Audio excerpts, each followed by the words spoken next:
I'm a 30-year-old man and recently got engaged to my girlfriend Emma, 29.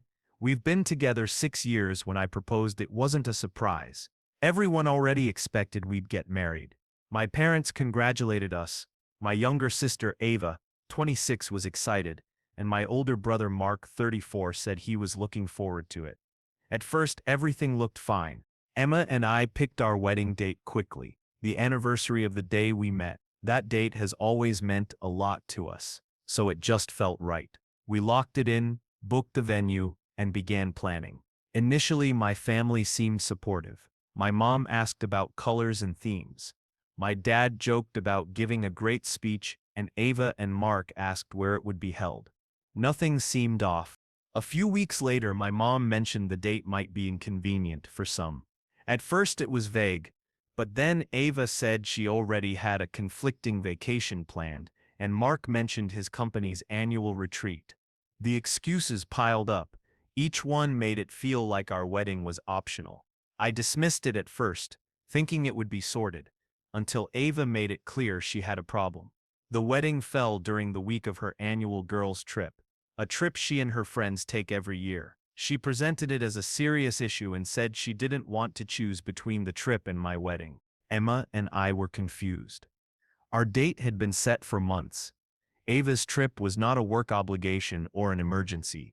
It was a vacation she could reschedule. I told her she was invited, but we wouldn't change the date. Then my mom started pushing for a compromise, framing it as if Ava shouldn't have to miss something important. I pointed out that this wedding was huge for Emma and me, one of the biggest days of our lives, but my mom kept insisting we be flexible. Mark then mentioned his company event, saying it was his annual networking retreat. He wasn't demanding we move the date, but he made it clear it would be difficult for him to attend. At that point, it felt like my family saw the wedding as something to attend only if convenient. My dad stayed mostly quiet, but suggested a lot was happening at that time of year. As if that excused everything. Emma was stunned. She'd always gotten along with my family, and never expected this pushback over a date. Looking back, I noticed a pattern. My family often expected things to be scheduled around them. My mom continued to frame resisting our request, as if we were the inflexible ones. I had enough and told them the date was final. We weren't changing it for Ava's trip or Mark's work event. We had given plenty of notice. If they wanted to attend, great. If not, that was their choice. Ava reacted badly and accused me of being selfish, saying family should come first. I reminded her calmly that this was my wedding, not a casual family dinner, and if she cared enough she could miss the vacation. The situation escalated. A cousin warned me that family members were calling me unreasonable, as if the people who refused to prioritize my wedding had rewritten history and painted me as the problem. Some relatives sided with me. Others treated it like unnecessary drama. Emma told me not to let it get to me, and she was right. We were happy with our choice, and weren't going to let it ruin our excitement. I gave a final warning. The date was set. If they wanted to come, fine, but I wasn't going to keep arguing. Ava didn't accept that. The day after, I made it clear the date wouldn't change. She began a steady stream of guilt trips, texts about how she'd been planning the trip for months, had already paid, and how it was unfair that she had to choose. My mom joined in, first with vague comments about family and then more direct disappointment that I wouldn't be flexible. She hinted that many people were upset without naming anyone. Mark went silent, no calls or messages, and it became obvious he'd chosen his work event. My dad finally said they were reconsidering attending. He tiptoed around it, saying they didn't want tension on our wedding day, but the implication was clear: they might boycott their son's wedding over this. Emma's parents, however, were horrified. They watched this unfold and made it clear we weren't in the wrong. They promised their full support no matter what my family did.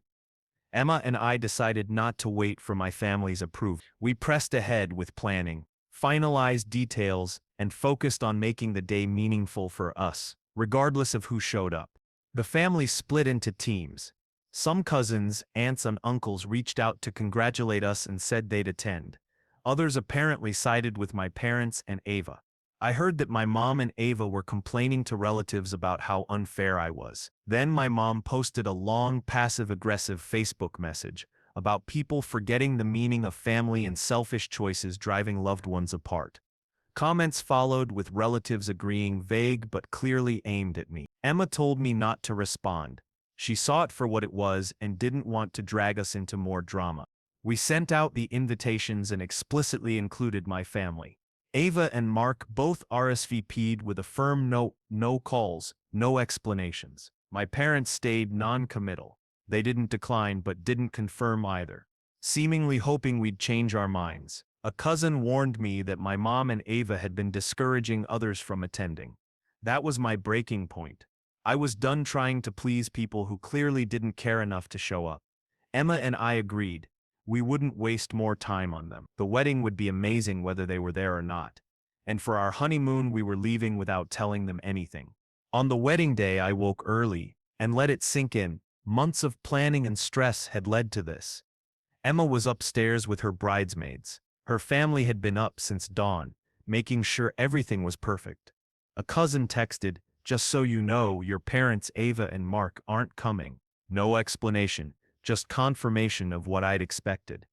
I put my phone down and dressed. The suit fit well. Everything was in place. Outside, Emma's parents handled logistics and guests. The ceremony was beautiful. The venue was full except for the seats reserved for my parents, Ava and Mark. I had prepared for their absence, but seeing those empty chairs was still a blow.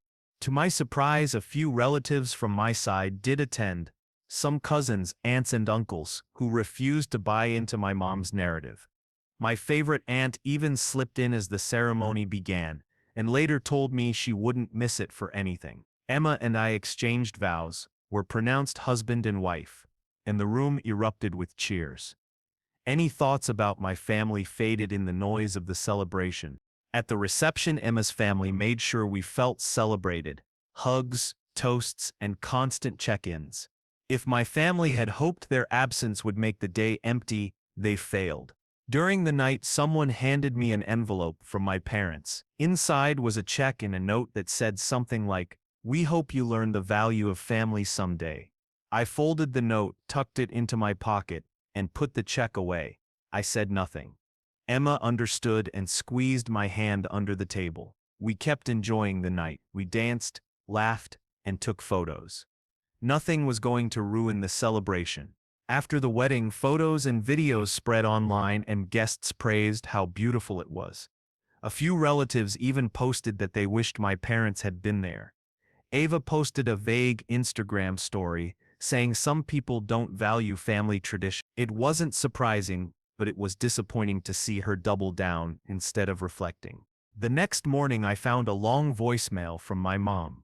She wasn't yelling, but her tone carried the message that I was wrong.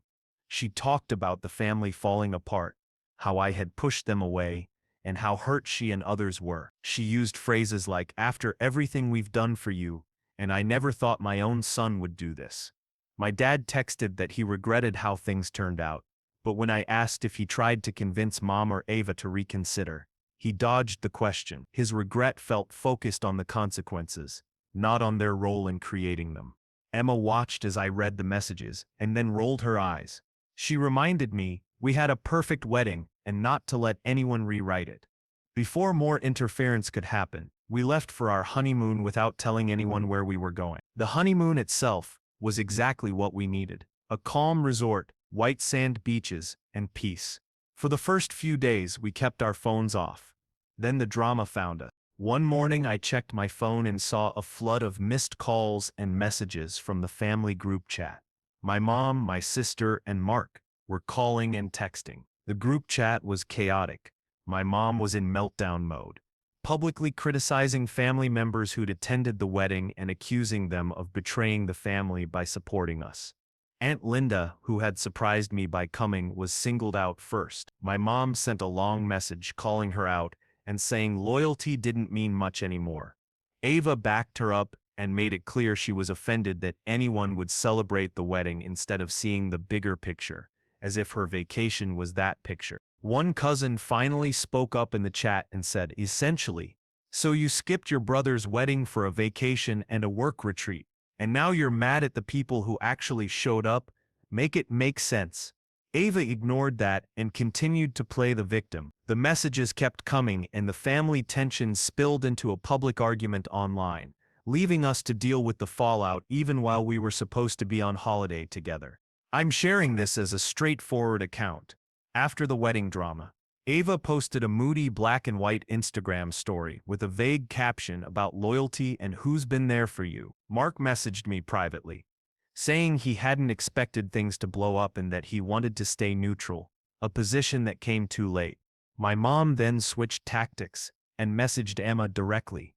Her note was long, guilt-laden, and wrapped in faux concern, suggesting I was tearing the family apart and that Emma should convince me to change course.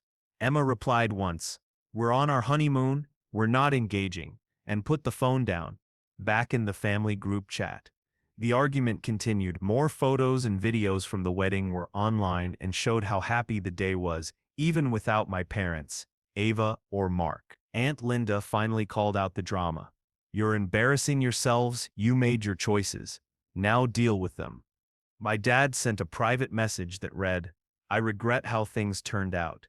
It wasn't an apology or a defense, just regret with no action.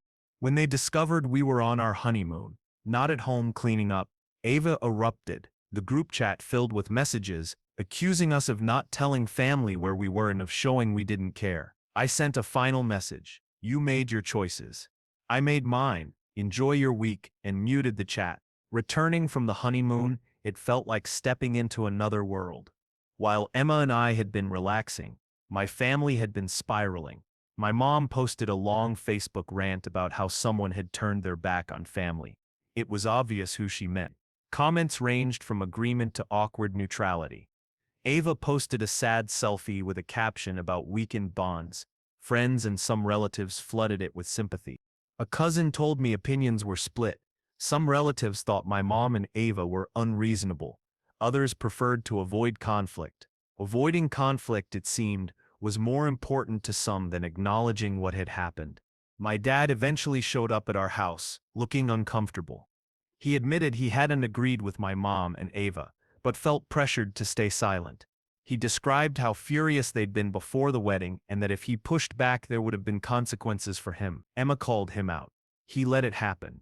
I demanded he publicly support me if he truly regretted what happened. Not a quiet text, but a real spoken defense to my mother and sister. He refused. He mumbled it was complicated and left. That was the final straw. He chose safety over standing up for his son. Ava sent a full-on accusatory text calling me selfish and saying I'd ruined family unity. I blocked her. No more messages. No more passive-aggressive posts. Mark later reached out with a simple admission. He should have done more, and was sorry. He didn't justify his silence. He owned it. That was enough for me to accept some family members might change, while others would not. Months went by. I thought the storm had passed, and we'd moved on. Then my mom sent a casual just checking text. When I didn't respond quickly, she amped up the pressure, reminding me of Ava's upcoming wedding, as if I owed an immediate reconciliation. Ava unblocked me on social media and began liking old photos. Emma noticed the sudden friendliness and correctly guessed they wanted something.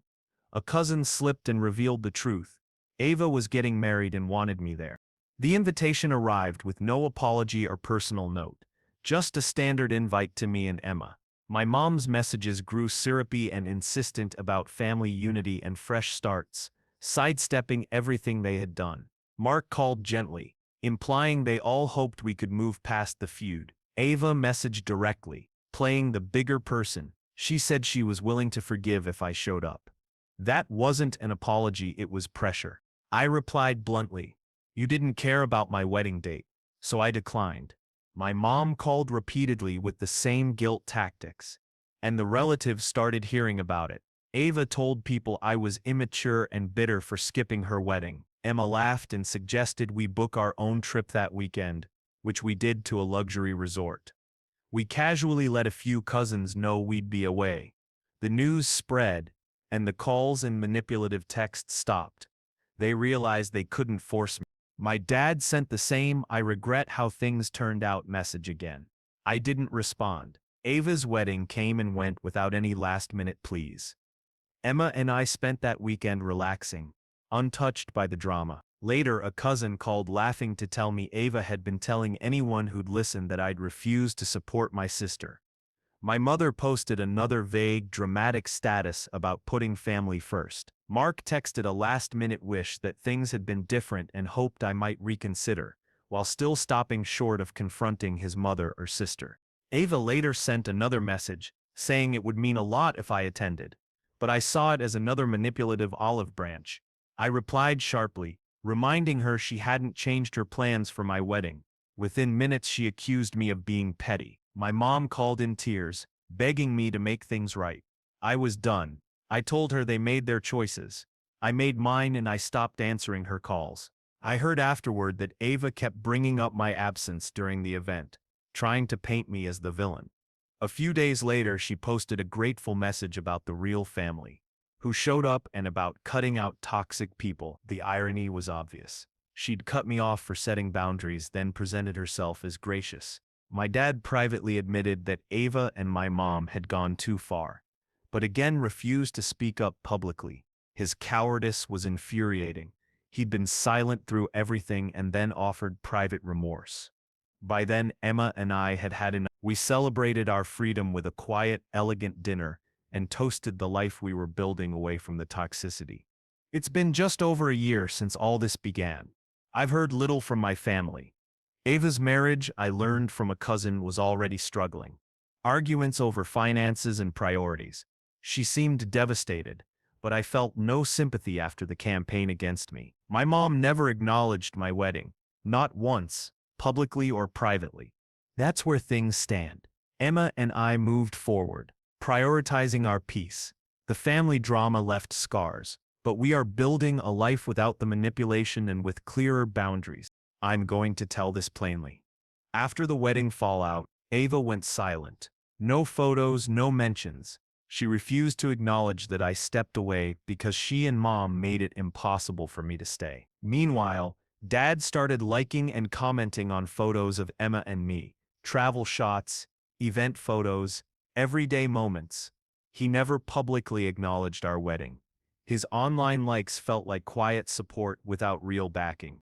Mark, who had mostly stayed neutral, began to show signs of strain. He reached out about old memories, and then admitted the family dysfunction had worn him down.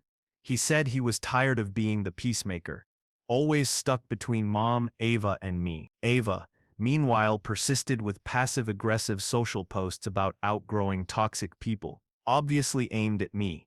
By then I'd stopped engaging. Then Emma and I found out we were expecting. It was huge for us, something we'd hoped for, and we only shared it with a few relatives who'd actually supported us.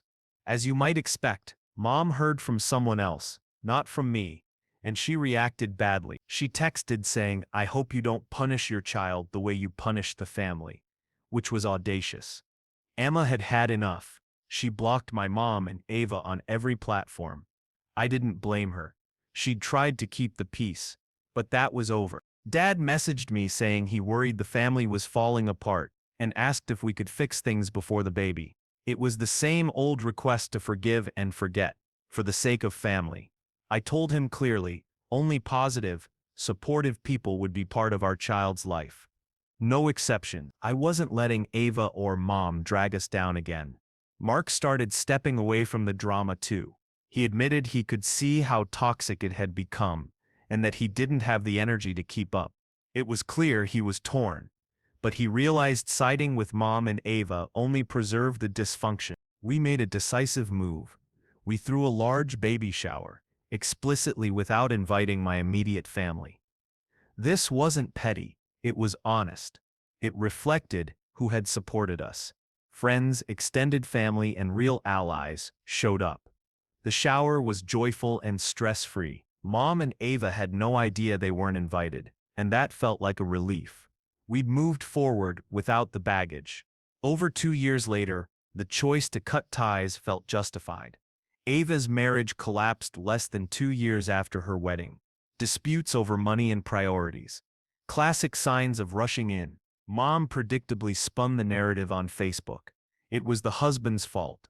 A tragic lesson about trust, not a word about how their own behavior had helped create the mess. Mark finally sent a message that cut through all the noise. You were right, Mom and Ava are toxic. No fluff, no excuses, just the truth. I didn't respond immediately. I gave him time to process. Mom later sent a long email labeled an apology, but it read more like a lament about her own pain and losing a son than a real apology. She didn't own her role. Then I learned she was planning a family reunion in truth, a staged surprise to pressure me into reconciliation. Emma put her foot down. Our child doesn't need that negativity. I agreed. We blocked Mom, Ava, and anyone still taking their side, not just on social media, but via texts and email too. I wasn't playing their games anymore. Dad sent another regret-filled text. I wish things had turned out differently, but I understand why you're done. It was acknowledgement without action, a cop-out. Ava tried one last time, DMing to say she wanted to be family again. By then I was done. I didn't open the message. She and her allies kept the smear campaign going, telling anyone who'd listen that I'd cut them off for no reason. That didn't change my view. Anyone worth keeping in my life knew the truth. Eventually Mom and Ava stopped reaching out. Not because they'd changed, but because they realized I wouldn't cave. That's when I truly felt free. Emma and I moved on. Our baby arrived surrounded by people who respected our boundaries and supported us. Mark drifted further from Mom and Ava. He may never publicly confront them, but he sees what I always saw. Cutting them off was the hardest, most necessary decision I've made. It brought pain, but it created peace. So that's the situation now. Minimal contact with the rest of the family, a settled life with Emma and our child, and a clear set of boundaries. I chose peace, and for us, that was the best outcome.